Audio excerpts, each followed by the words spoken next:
വയനാട് ഉരുൾപൊട്ടൽ ദുരന്തബാധിതർക്കായുള്ള ടൗൺഷിപ്പിന്റെ തറക്കല്ലിടൽ മാർച്ചിൽ നടക്കും. പുനരധിവാസവുമായി ബന്ധപ്പെട്ട് മുഖ്യമന്ത്രിയുടെ അധ്യക്ഷതയിൽ ഇന്ന് വൈകിട്ട് ഉന്നതതല യോഗം ചേരും. കേന്ദ്ര വായ്പാ വിനിയോഗവും ചർച്ചയാകും. കൂടുതൽ വിവരങ്ങളുമായി തിരുവനന്തപുരത്ത് നിന്ന് അർജുൻ രാജ് ചേരുന്നു. അർജുൻ, എപ്പോഴാണ് വൈകിട്ട് യോഗം? ആരൊക്കെയാണ് യോഗത്തിൽ മുഖ്യമന്ത്രിക്ക് പുറമെ പങ്കെടുക്കുക? ഇന്ന് എന്തൊക്കെ കാര്യങ്ങളിൽ തീരുമാനമുണ്ടാകുമെന്നാണ് പ്രതീക്ഷിക്കുന്നത്?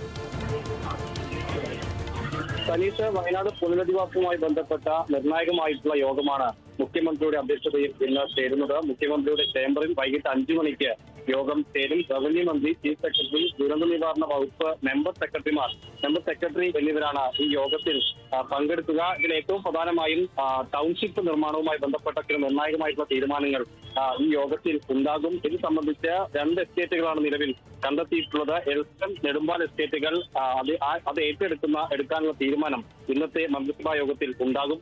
ഈ യോഗത്തിൽ ഉന്നതതല യോഗത്തിൽ ഉണ്ടാകും. ഫെബ്രുവരിയിൽ തന്നെ ഭൂമി ഏറ്റെടുത്തുകൊണ്ട് റവന്യൂ വകുപ്പ് ഉത്തരവ് ഇറക്കാനാണ് ആലോചിക്കുന്നത്. മറ്റൊരു പ്രധാനപ്പെട്ട കാര്യം, ടൗൺഷിപ്പിന്റെ വയനാട് പുനരധിവാസവുമായി ബന്ധപ്പെട്ട് ടൗൺഷിപ്പിന്റെ തറക്കല്ലിടൽ ചടങ്ങ് മാർച്ചിൽ നടത്താൻ സംസ്ഥാന സർക്കാർ ആലോചിക്കുന്നുണ്ട്. അതും ഇന്നത്തെ ഈ യോഗത്തിൽ ചർച്ചയാകും. വിവിധ വകുപ്പുകളോട് നിർദ്ദേശങ്ങൾ നൽകാൻ നേരത്തെ തന്നെ ദുരന്ത നിവാരണ വകുപ്പ് നടത്തിയ ചർച്ചയിൽ നിർദ്ദേശം നൽകിയിരുന്നു. അത് സംബന്ധിച്ചുള്ള ചർച്ചകളും ഈ യോഗത്തിൽ ഉണ്ടാകും. അതിന് പ്രധാനപ്പെട്ട കാരണം, കേന്ദ്ര വായ്പ അനുവദിച്ചത് 530 കോടിയോളം രൂപയാണ്. അത് ജൂൺ മാസത്തിനോടകം തന്നെ ആ തുക ചെലവഴിച്ചതിന്റെ ധനവിനിയോഗ സർട്ടിഫിക്കറ്റ് ഹാജരാക്കണമെന്ന് കേന്ദ്രം നിഷ്കർഷിച്ചിട്ടുണ്ട്. അതുകൊണ്ട് തന്നെ ആ തുക എങ്ങനെ വിനിയോഗിക്കാം, അത് ഈ നമ്മുടെ പരിധിയിൽ നിന്നുകൊണ്ട് എങ്ങനെ ഈ സമയം കൊണ്ട് പൂർത്തീകരിക്കാമെന്ന് സംബന്ധിച്ചുള്ള ചില നിർണായകമായിട്ടുള്ള തീരുമാനങ്ങളും ഇന്നത്തെ യോഗത്തിൽ ചർച്ചയാകുമെന്നാണ് മനസ്സിലാക്കുന്നത്. മുഖ്യമന്ത്രിയാണ് അധ്യക്ഷത വഹിക്കുന്നത്.